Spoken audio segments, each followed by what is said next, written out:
विद्यार्थियों, जैसा कि आपको पिछली क्लास में बताया गया था कि गुट निरपेक्षता क्या है और कौन से ऐसे तत्व थे जिन्होंने इसको प्रोत्साहन दिया। तो पुनः एक बार उस बात का दोहराव करते हुए बच्चों आपको हम बताना चाहूँगी कि सेकेंड वर्ल्ड वॉर के बाद 1945 के बाद संपूर्ण विश्व दो गुटों में विभक्त हो गया था। यह हम पढ़ चुके हैं शीत युद्ध के समय, शीत युद्ध के दौरान किस तरह से सारा जो विश्व है दो भागों में बट गया था। दो महाशक्तियों में किस तरह से आपस की विचारधाराओं की लड़ाई चली थी। दो गुट कौन से थे? एक तो सोवियत संघ और अमेरिका, और दूसरी तरफ एशिया और अफ्रीका के जो राष्ट्र थे, जो नव स्वतंत्र राष्ट्र थे, लंबे समय तक जो उपनिवेशवाद का शिकार रहे थे, शोषण का, साम्राज्यवादी प्रवृत्तियों का शिकार रहे थे, इन नए स्वतंत्र राष्ट्रों ने निर्णय किया कि ये किसी भी गुट में शामिल नहीं होंगे और अपनी स्वतंत्र अस्तित्व की रक्षा करेंगे, स्वतंत्र रूप से विदेश नीति का निर्माण करेंगे। क्योंकि इनको लगा कि अगर मुश्किल से तो हम स्वतंत्र हुए हैं और अब समय आया है अपने अस्तित्व के निर्माण का, और ऐसे में हम अगर किसी वाद या किसी महाशक्ति के संपर्क में हम अगर आ गए या किसी भी हम उनकी आइडियोलॉजी में अगर हमने आस्था रखी और कभी एक तरफ हम अगर उलझ गए तो हम अपने स्वतंत्र अस्तित्व का निर्माण नहीं कर पाएंगे और अपना विकास नहीं कर पाएंगे। तो इन राष्ट्रों ने यह सोचा कि हम तीसरी शक्ति बनकर रहेंगे। इसमें मुख्य रूप से एशिया, अफ्रीका और लैटिन अमेरिका के जो थर्ड वर्ल्ड कंट्रीज थी, उन्होंने नॉन अलाइनमेंट को अपनाया। तो गुट निरपेक्षता जो है वो एशिया के नवजागरण की मुख्य विशेषता है। भारत के जवाहरलाल नेहरू, मिस्र के जो राष्ट्रपति थे नासिर और यूगोस्लाविया के मार्शल टीटो ने गुट निरपेक्षता की धारणा को काफी मजबूत बनाया। लेकिन बच्चों, जैसा कि हम सभी जानते हैं किस तरह से कोल्ड वॉर का अंत हुआ और सोवियत संघ जो था उसका विघटन हो गया। तो अब यह प्रश्न भी महत्वपूर्ण हो जाता है कि क्या अब गुट निरपेक्षता की कोई प्रासंगिकता रही, क्योंकि जो अवधारणा दो महाशक्तियों से पृथक रहने की भावना को लेकर अस्तित्व में आई थी, तो क्या अब उसका कोई औचित्य है? क्योंकि एक महाशक्ति समाप्त हो गई, विश्व के मानचित्र से एक महाशक्ति का ही जो है वो हट गया, उसका अस्तित्व ही हट गया। तो क्या ऐसे में गुट निरपेक्षता की कोई प्रासंगिकता रह जाती है? यह भी प्रश्न उसके कोल्ड वॉर के एंड के बाद उठाया गया। तो गुट निरपेक्षता जो है वो विश्व राजनीति में एक नए विकल्प के रूप में राष्ट्रों के सामने आई थी और मुख्य रूप से इससे एशिया, अफ्रीका, लैटिन अमेरिका के राष्ट्र जुड़े और उन्होंने अपनी स्वतंत्रता को, अपनी जो आइडेंटिटी है उनकी इंडिविजुअल आइडेंटिटी, उसको बनाए रखने में उन्होंने योगदान दिया। इसने विश्व के पूर्ण ध्रुवीकरण को रोककर विचारधारागत शिविरों के विस्तार को और प्रभाव को संयत करके और गुटों के अंदर भी स्वतंत्रता की शक्तियों को प्रोत्साहन देकर अंतर्राष्ट्रीय शांति और सुरक्षा बनाए रखने तथा उसे बढ़ावा देने में महत्वपूर्ण योगदान दिया।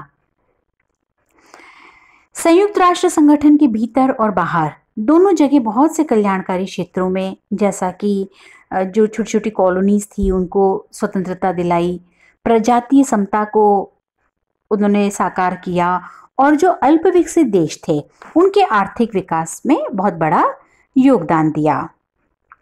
आज संयुक्त राष्ट्र संघ के अधिकांश देश गुट निरपेक्षता के दायरे में आ चुके हैं। संयुक्त राष्ट्र संघ के विभिन्न मंचों से गुट निरपेक्ष राष्ट्रों ने विश्व शांति, निशस्त्रीकरण, हिंद महासागर को शांति क्षेत्र घोषित करना, नई अंतर्राष्ट्रीय आर्थिक व्यवस्था का निर्माण जैसे विषयों पर संयुक्त रूप से कार्यवाही भी की, आवाज उठाई और सफलता हासिल की। तो प्रश्न जो बनता है कि गुट निरपेक्षता का किस तरह का औचित्य रह जाता है या इसकी प्रासंगिकता पे जो सवाल उठा कि गुट निरपेक्षता जो है वो सेकेंड वर्ल्ड वॉर के बाद कोल्ड वॉर के एनवायरनमेंट में तो उसके जो सार्थकता है उसको माना जा सकता है, लेकिन शीत युद्ध का अंत हो गया, सोवियत संघ का विघटन हो गया, वार्सा पैक्ट भंग हो गया, जर्मनी का एकीकरण हुआ, नाटो की भूमिका में परिवर्तन आया। तो ऐसे में कितना सार्थक है निर्गुट राष्ट्रों का जो अस्तित्व है। कई बार यह बात उठी और इस प्रश्न पर कई बार विचार हुआ, लेकिन यह बात में कोई संदेह नहीं है कि गुट निरपेक्ष राष्ट्रों का जो अस्तित्व था वह केवल विचारधाराओं की लड़ाई को रोकना नहीं था या उससे अलग रहना नहीं था।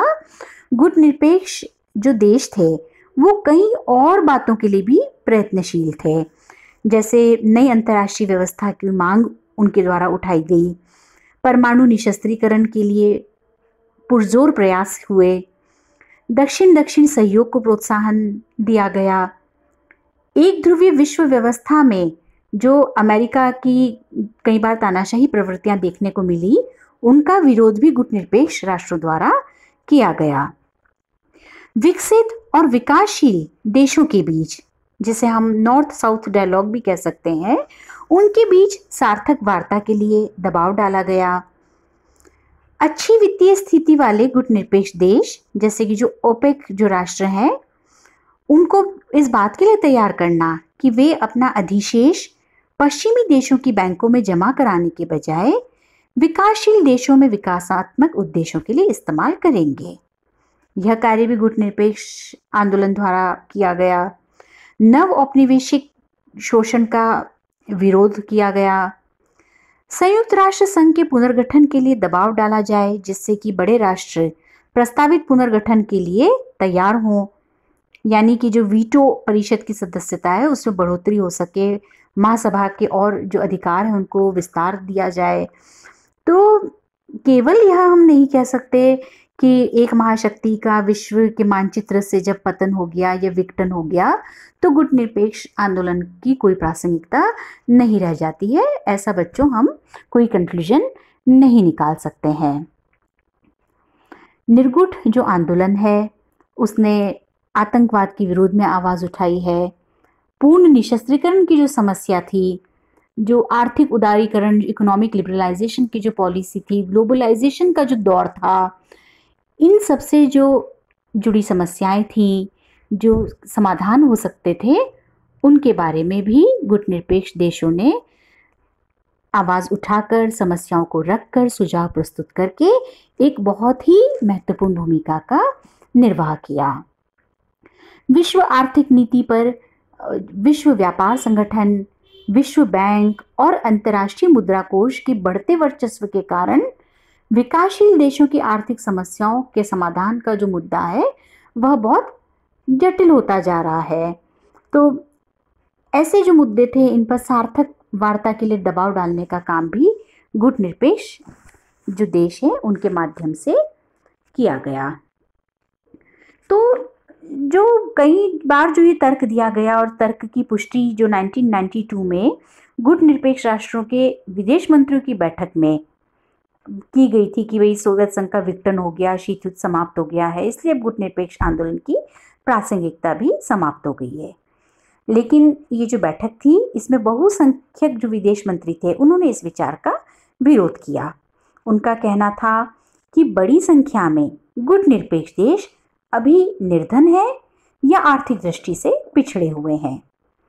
समृद्ध राष्ट्र और बहुराष्ट्रीय कंपनियां जो मल्टीनेशनल्स है उनके द्वारा उनका नव औपनिवेशिक शोषण किया जा रहा है। मतलब इकोनॉमिक जो रूप से, आर्थिक रूप से उनको कोई सपोर्ट वो नहीं कर रहे हैं या उनकी आर्थिक स्थिति अच्छी नहीं है।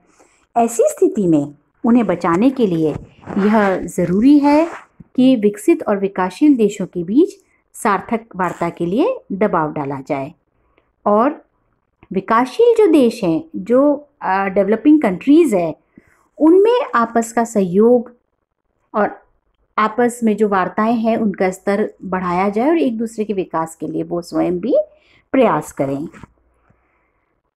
इस प्रकार हम यह देखते हैं कि विकासशील देशों के बीच आपसी सहयोग बढ़ाने की दिशा में यदि कोई ठोस कदम नहीं उठाया गया तो यह जो आंदोलन जो है उसके अस्तित्व पे सवाल या निशान लगते हैं। लेकिन फिर भी गुटनिरपेक्ष जो राष्ट्र हैं उनकी एक महत्वपूर्ण भूमिका रही है। स्वतंत्र विदेश नीति का सिद्धांत इन्होंने दिया। नवोदित देशों को एक मंच उपलब्ध कराकर सैनिक टकराव की दिशा में संभावित जो रुझान थे उनको रोक दिया। शांति स्थापना के लिए प्रयास करे और शीत युद्ध का जो तनाव था उसे कम किया। आपसी विचार विमर्श द्वारा प्रचार प्रसार के माध्यम से गुटनिरपेक्ष आंदोलन ने उपनिवेशवाद उन्मूलन की प्रक्रिया को भी गति प्रदान की।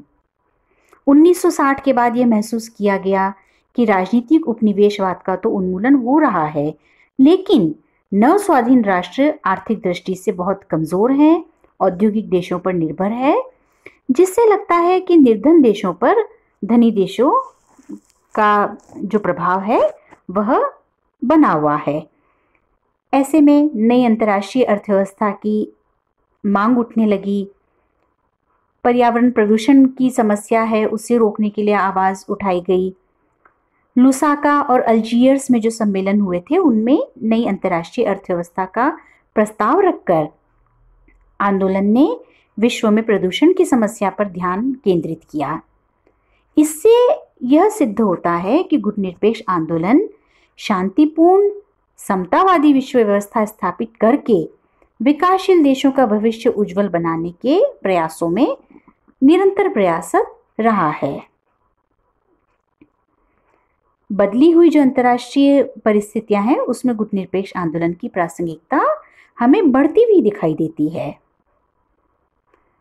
गुटनिरपेक्ष जो आंदोलन है, हालांकि उसकी अपनी कुछ समस्याएं रही है, उसके जो विस्तार है उसमें भी कई बार बाधाएं उत्पन्न हुई है, सामूहिक एकता में कमी आई है, लेकिन इस आंदोलन ने विश्व की परिस्थितियों को सुधारने में अपना एक प्रमुख भूमिका का निर्वाह किया, महत्वपूर्ण भूमिका इन्होंने निभाई है।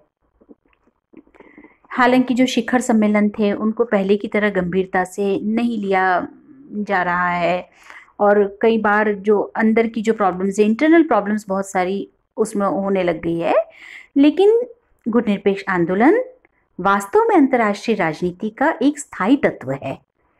जब तक राष्ट्रों का अस्तित्व है तब तक इस आंदोलन की प्रासंगिकता बनी रहेगी। इसका मूल कारण यह है कि गुटनिरपेक्षता का संबंध विकासशील राष्ट्रों की स्वतंत्रता और उनके विकास से है, न कि केवल शीत युद्ध की माहौल से या उसकी समाप्ति से अथवा गुटबद्धता से। मुख्य रूप से यदि हम अगर बहुत ही ब्रीफली अगर हम देखें तो गुटनिरपेक्ष आंदोलन का जो संबंध है वो 5 इंग्लिश जो अल्फ़ाबेट है डी से हम देख सकते हैं। डी कोलोनाइजेशन, जिसे हम कहेंगे वी उपनिवेशीकरण, डेवलपमेंट यानी कि विकास, देतांत तनाव शैथिल्य, डिसआर्मामेंट यानी कि निशस्त्रीकरण और डेमोक्रेटाइजेशन लोकतंत्रीकरण। मुख्य रूप से 5 डी हम इस तरह से हम देख सकते हैं कि किस तरह से वी उपनिवेशीकरण, विकास, तनाव में शिथिलता, निशस्त्रीकरण और लोकतंत्रीकरण के लिए यह एक सार्थक आंदोलन सिद्ध हुआ है। तो गुटनिरपेक्ष जो आंदोलन है इसकी प्रासंगिकता से हम कदापि इनकार नहीं कर सकते हैं। शीत युद्ध की समाप्ति के बाद भी जब अंतर्राष्ट्रीय परिस्थितियां बदली, अंतर्राष्ट्रीय माहौल बदला, ऐसे में भी गुटनिरपेक्ष आंदोलन ने हमेशा अपनी प्रासंगिकता, अपनी सार्थकता, अपने सार्थक अस्तित्व का परिचय दिया है।